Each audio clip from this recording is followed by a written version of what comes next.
pagi Bu. Pagi Bu Fitri. Ya, mohon maaf ini saya mengganggu lagi waktunya Ibu. Mohon maaf Dengan senang sekali. hati kok Bu. Alhamdulillah.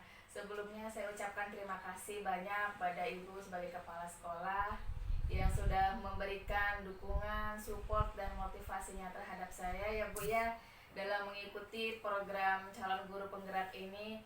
Setiap ada tugas-tugas, wah sungguh luar biasa. Saya salut. Terima kasih banyak Ibu. Sama Bu. Itu sudah kewajiban saya Bu. Iya, dan sekarang kebetulan ini ada tugas lagi Ibu, untuk memenuhi tugas dari LMS saya di modul 3.1, yaitu mengenai pengambilan keputusan berbasis nilai-nilai kebajikan sebagai seorang pemimpin. Nah, sekarang tugasnya yaitu saya mau mewawancarai Ibu nih sebagai kepala sekolah di sekolah ini. Baik, bisa kita mulai Bu? Boleh. Baik, langsung saja. Selama ini bagaimana Ibu dapat mengidentifikasi kasus-kasus yang merupakan dilema etika atau bujukan moral? Yang selama ini kita rasakan langsung di lembaga kita itu Bu ya. Kita langsung melihat fakta yang terjadi di lapangan Bu. Kita langsung melihat kasusnya seperti apa, dan mungkin kita lebih mengintenskan yang itu komunikasi baik kepada pihak guru, ke pihak orang tua, dan bahkan lebih kepada anak-anak di sekitar kita itu kita lihat. Berarti lebih ditekankan di bentuk komunikasi iya, ya. Kemudian selama ini bagaimana Ibu menjalankan pengambilan keputusan di sekolah kita ini ya, terutama untuk kasus-kasus di mana di situ ada dua kepentingan yang sama-sama benar atau sama-sama mengandung nilai kebajikan, yang terkadang membuat kita bingung nih untuk ya ini benar gimana. Kadang memang kita suka menghadapi seperti itu ya. Di sekolah betul-betul itu di lembaga sering sekali seperti itu Bu. Saya sebagai kepala sekolah di sini, saya lebih melihat fakta yang terjadi di lapangan, mengidentifikasi masalahnya itu seperti apa. Setelah itu kita duduk bersama, kumpul bersama, menyelesaikan yang kasus yang terjadi itu. Dan lebih banyak lagi berkomunikasi, mungkin kadang karena miskomunikasinya Bu ya, akhirnya kadang sesuatu itu nggak bisa selesai juga saat itu. Tapi insya Allah kita lebih banyak langsung terjun di lapangan melihat kasusnya. Lalu langkah-langkah atau prosedur seperti apa yang biasanya Ibu lakukan selama ini dalam pengambilan keputusan ini Bu menghadapi masalah? Ketika ada masalah yang kayak gitu ya Bu, saya lebih melihat seperti apa itu masalahnya. Yang kedua, kira-kira kalau masalah seperti ini kita penanganannya seperti apa. Dan yang paling utama itu saya selalu mengandalkan itu pendekatan itu dari hati ke hati, bicara secara hati dengan hati itu bicara supaya betul-betul itu nyambung dan bisa kita menyelesaikannya dengan baik. Dan alhamdulillah saya selalu melibatkan dengan orang-orang di sekitar saya, terutama guru-guru saya, wali murid. Kalau memang masalah itu yang perlu diselesaikan dengan adanya masukan dari wali murid. Baik, berarti langkah-langkahnya Ibu akan melihat dulu nih masalahnya seperti apa yang pertama, kemudian yang kedua masalahnya punya penyelesaiannya seperti ya apa. penyelesaian Dan insya Allah kita selalu mengedepankan duduk bersama dengan guru. pendekatan ya, melalui pendekatan dari hati ke hati bersama guru ataupun ini ya. Iya, kita sekolah ya Bu ya. Kemudian hal-hal apa saja yang selama ini Ibu anggap efektif ya, yang biasanya dianggap efektif oleh Ibu dalam pengambilan keputusan dilema etika? Yang paling utama kalau buat saya pribadi ya, saya harus kembalikan lagi ke diri saya dulu. Yang paling utama saya dulu bagaimana saya sendiri menyikapi masalah itu. Yang kedua mungkin saya selalu tidak lupa ya, kalaupun masalah itu memang akan terjadi seperti itu dari Allah, itu tidak bisa kita hindari ya Bu ya. Selalu apapun yang Allah kasihkan itu kita harus bersiap, dan tantangan punya akan kita hadapi harus kita persiapkan. Baik, berarti intinya kita koreksi diri sendiri, Iya, refleksikan diri refleksi. sendiri, betul. Baru ibu dapat ini ya, oh harus bertindak seperti apa nih, Iya. gitu ya. Nanti melalui refleksi diri ya. Gitu. Kemudian hal-hal apa saja yang selama ini merupakan tantangan dalam pengambilan keputusan dilema etika? Kalau tantangan mungkin luar biasa banyak Bu ya. Paling tidak ya tantangan yang selama itu udah luar biasa banyak Bu. Terutama mungkin itu urusannya kita itu antara kita dengan Allah ya Bu ya, paling biasa yang paling itu. Kadang ini benar apa salah, ini salah apa gimana, sedangkan kita ini berada di tengah-tengahnya.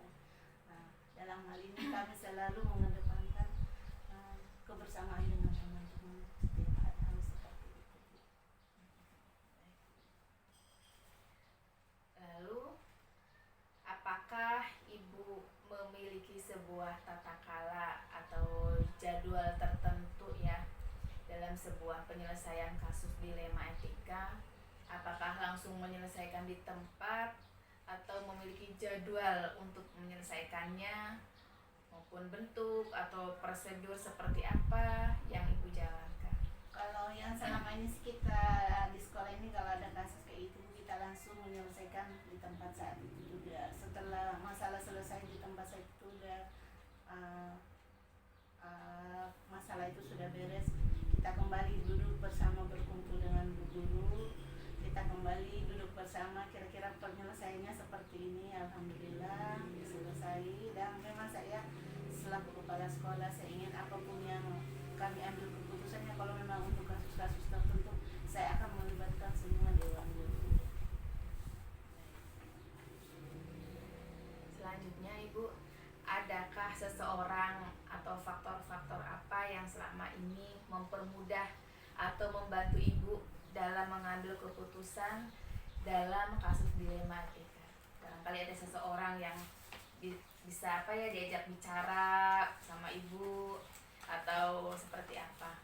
Kalau yang hal itu saya alhamdulillah ya, alhamdulillah ya, saya punya guru semua di sini yang luar biasa, terutama sendiri sebagai Fitri sebagai partner kami di sini yang memang dari dulu sebelum pun saya jadi kepala sekolah, Bu Fitri itu sudah selalu bersama-sama dengan kami, jadi apapun kami memang selalu sharing kepada ibu, kepada teman.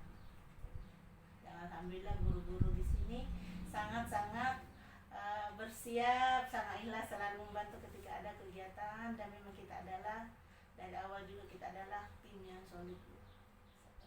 Alhamdulillah, Masya Allah, saya jadi terharu nih ibu dengan apa yang ibu ungkapkan. Menjadikan saya selama ini sebagai partner ibu ya dalam menyelesaikan masalah, dan emang itu saya rasakan Bu, alhamdulillah ya. Baik, selanjutnya dari semua hal yang telah disampaikan, pembelajaran apa yang dapat ibu petik dari pengalaman ibu dalam mengambil keputusan dilema etika? Yang pertama mungkin saya selaku kepala sekolah, saya harus bersiap untuk selalu belajar sepanjang masa.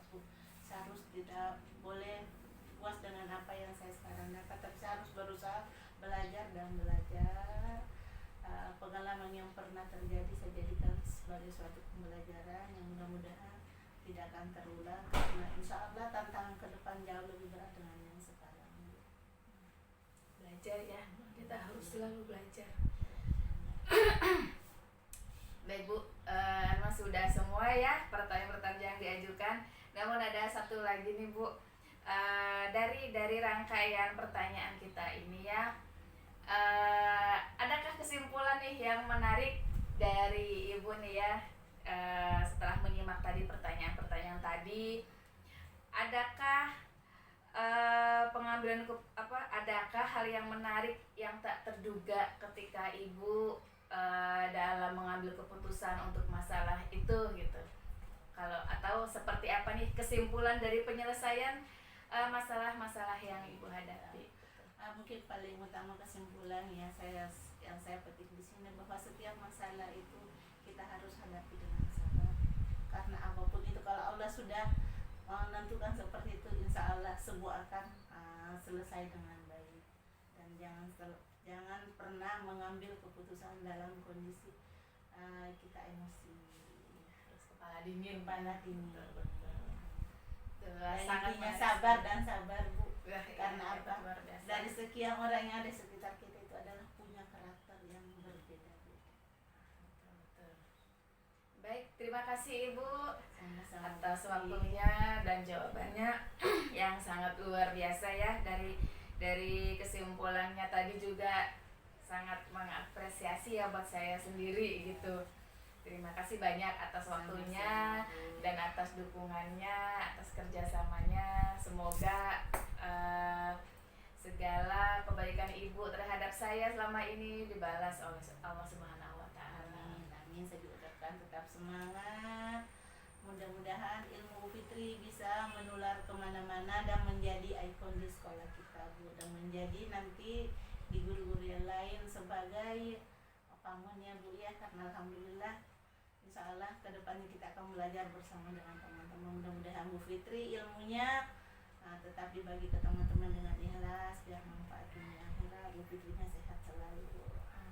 Terima kasih Ibu. Sama-sama. Baik, itu saja. Terima kasih. Sama-sama. Assalamualaikum. Salam. Bismillahirrahmanirrahim. Assalamualaikum Bunda. Waalaikumsalam warahmatullahi wabarakatuh. Bagaimana kabarnya Bunda? Alhamdulillah sehat. Bu Fitri bagaimana kabarnya? Alhamdulillah sehat juga Bunda. Masya Allah, mohon maaf ini ya mengganggu waktunya. Tidak. Saya minta waktunya sedikit ini ke Bunda. Ya, mangga. Kalau memang saya bisa bantu ya silakan. Apa yang mau ditanyakan mudah-mudahan bisa jawab. Alhamdulillah, terima kasih atas penyambutannya yang luar biasa. Wah, saya jadi terharu. Baik Bunda, berkaitan karena dalam hal ini kami para CGP, khususnya saya juga ada tugas ya dalam modul, yaitu berkaitan dengan modul 3, yaitu 3.1 mengenai pengambilan keputusan berbasis nilai-nilai kebajikan sebagai pemimpin. Kami mendapat tugas mewawancarai kepala sekolah saya sendiri dan dari sekolah yang lain. Berhubung kita dekat dengan Ibu Purwaningsih juga, ya udah kita saling bekerja sama gitu Bunda. Baik, gimana Bunda, bisa dimulai? Ya silakan. Insyaallah. Baik, bismillahirrahmanirrahim. Bunda, mohon maaf nih, selama ini bagaimana Bunda dapat mengidentifikasi kasus-kasus yang merupakan dilema etika atau bujukan moral? Baiklah, akan coba saya jawab, yaitu dalam mengidentifikasikan masalah, saya melihat bahwa kasus dilema etika yaitu benar melawan benar, di mana itu merupakan situasi yang terjadi ketika harus memutuskan dan memilih antara keduanya, benar dan benar. Sedangkan bujukan moral yaitu benar melawan salah, di mana dalam situasi pengambilan keputusan antara benar dan salah. Baik, berarti Bunda mengidentifikasi terus memisahkan secara langsung ya antara dilema etika yang mana, bujukan moral yang mana, begitu ya. Baik, selanjutnya, selama ini bagaimana Bunda dalam menjalankan atau pengambilan keputusan di sekolah Bunda ya di sini, terutama untuk kasus-kasus di mana dua-duanya memiliki kepentingan yang sama benar atau sama mengandung nilai kebajikan. Baiklah, akan saya jawab ya. Dalam menjalankan pengambilan keputusan di sekolah, pertama pertama saya mengidentifikasikan masalah yang terjadi. Selanjutnya mengumpulkan fakta-fakta permasalahan. Lalu kita mencari solusi dengan berbagai pertimbangan supaya bisa terselesaikan. Berarti melalui identifikasi, kemudian mengumpulkan fakta, kemudian ke solusi. Iya. Ya. Baik Bunda, lalu langkah-langkah atau prosedur seperti apa yang biasanya Bunda lakukan nih selama ini? Langkah-langkahnya Langkah-langkah seperti apa? atau prosedur yang biasa kami lakukan yaitu pertama kita mempelajarinya dulu kasus-kasus tersebut. Terus kapan terjadinya, di mana kejadiannya, dan dengan siapa saja terjadinya. Lalu kita memanggil kedua belah pihak untuk konfirmasi dan mencari penyebabnya. Baik, berarti utamanya dengan mempelajari dulu ya kasusnya seperti apa, baru runtut nih seperti apa kejadiannya gitu ya, kronologisnya gitu. Baik. Lalu hal-hal apa saja yang selama ini dianggap efektif dalam pengambilan keputusan pada kasus-kasus dilema etika? Ya, hal-hal yang efektif dalam pengambilan keputusan yaitu kita bicara dari hati ke hati dulu ya. Lalu kita diskusi dengan teman-teman. Kalau tidak ini kita melibatkan komite juga. Kalau permasalahannya lebih besar lagi ya bisa kita meminta bantuan kepada pengawas melalui pembinaan. Baik. Terus musyawarah untuk mencapai mufakat. Berarti melalui pendekatan dulu, kemudian diskusi ya, terus setelah itu dilihat nih sejauh mana tingkat kebesarannya, kesulitannya kasus ini ya, terus kemudian tetap mengutamakan musyawarah ya. Baik, selanjutnya hal-hal apa saja yang selama ini merupakan tantangan dalam pengambilan keputusan pada kasus dilema etika? Tantangan dalam pengambilan keputusan pada kasus-kasus dilema etika yaitu ya itu tadi setiap keputusan akan menimbulkan resiko ya, sehingga kami mengambil jalan musyawarah itu tadi ya, karena masalah tersebut mempunyai nilai yang sama-sama penting. Akan tetapi harus ada yang didahulukan, diprioritaskan. Baik, berarti tantangannya itu ya, setiap masalah, setiap kasus pasti ada resikonya yang harus kita tanggung ya. Begitu. Dan tetap mengutamakan penyelesaiannya, mengutamakan jalan musyawarah. Lalu Bunda, apakah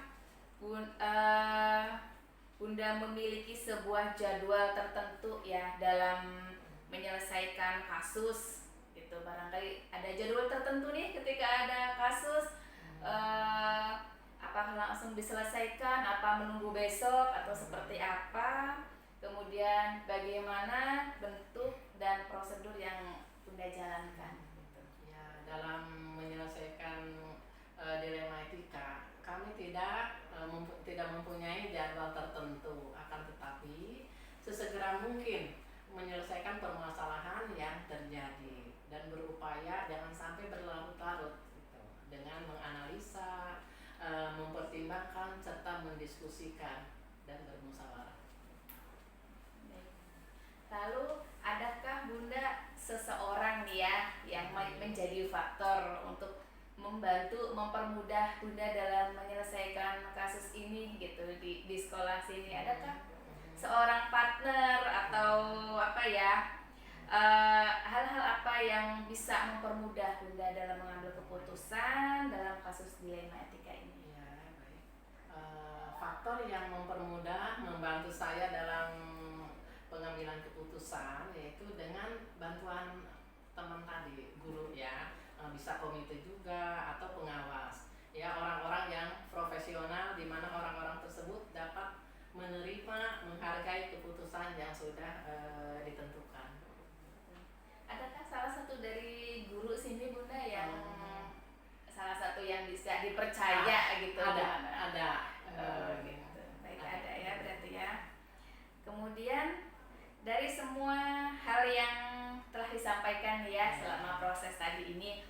pembelajaran apa yang Bunda dapat petik dari pengalaman dalam pengambilan keputusan? Ya, baik.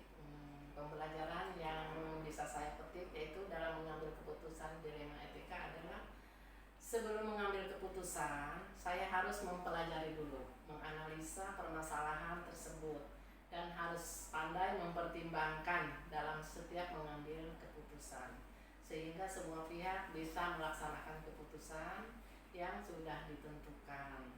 Kita semakin banyak belajar, semakin terbuka dan mau menerima masukan dari orang lain. Segala sesuatu kan harus diselesaikan dengan baik dan dengan jalan musyawarah untuk mencapai mufakat. Baik, berarti melalui analisa ya dan pertimbangan-pertimbangan itu yang dapat kita ambil ya gitu. Lalu sebagai refleksi nih Bunda, sedikit aja mungkin ada di luar ini ya. Kesimpulan yang dari apa kita bicarakan mengenai kasus dilema penyelesaian pengambilan keputusan nih. Adakah hal-hal yang menarik yang tiba-tiba muncul dari Bunda nih ketika Bunda dalam proses pengambilan keputusan?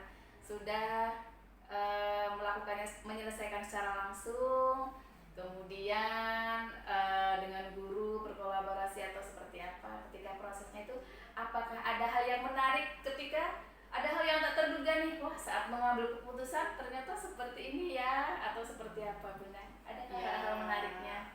Ya ada juga sih, ya kadang-kadang kita sudah maksimal ya, tapi kadang ada aja yang kurang gitu.